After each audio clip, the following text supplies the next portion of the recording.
de tous et des esprits des justes, parvenus à la perfection. Donc, quand on prend ce passage, on a le Dieu le juge, Jésus le médiateur de la nouvelle alliance. On a Dieu le juge et Jésus le médiateur. Ésaïe va redire ça de cette manière. Chapitre 33, à partir du verset 1. Lisons Ésaïe 33, verset 20. Regarde Sion, la cité de nos fêtes. Tes yeux verront Jérusalem, séjour tranquille, tente qui ne sera plus transportée, dont les pieux ne seront jamais enlevés, et dont les cordages ne seront point détachés. Le verset 21. C'est là vraiment que l'Éternel est magnifique pour nous.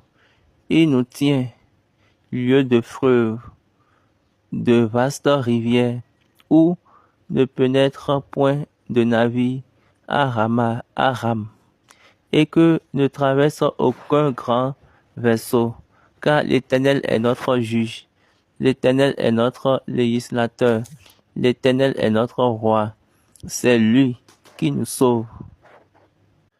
Si vous comprenez ces choses et vous les gardez dans votre mentalité, par rapport à l'Église, nous devons commencer par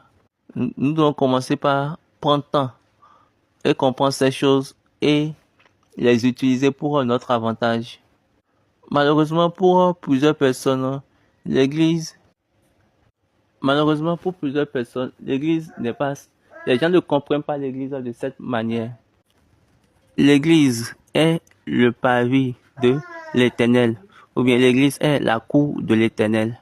Et l'Éternel est notre juge, notre législateur et notre roi qui va nous sauver. Il est notre législateur, notre juge et notre roi qui va nous sauver. Si vous comprenez ces choses et vous savez que à la cour, on a le juge, à la cour, on a le médiateur, à la cour, on a le roi.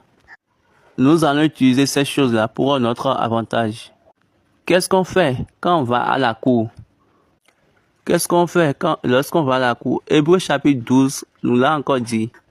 Après avoir bien cité les différents types de personnes qu'on trouve dans l'église, Hébreux 12, verset 25 nous dit: gardez-vous de refuser d'entendre celui qui parle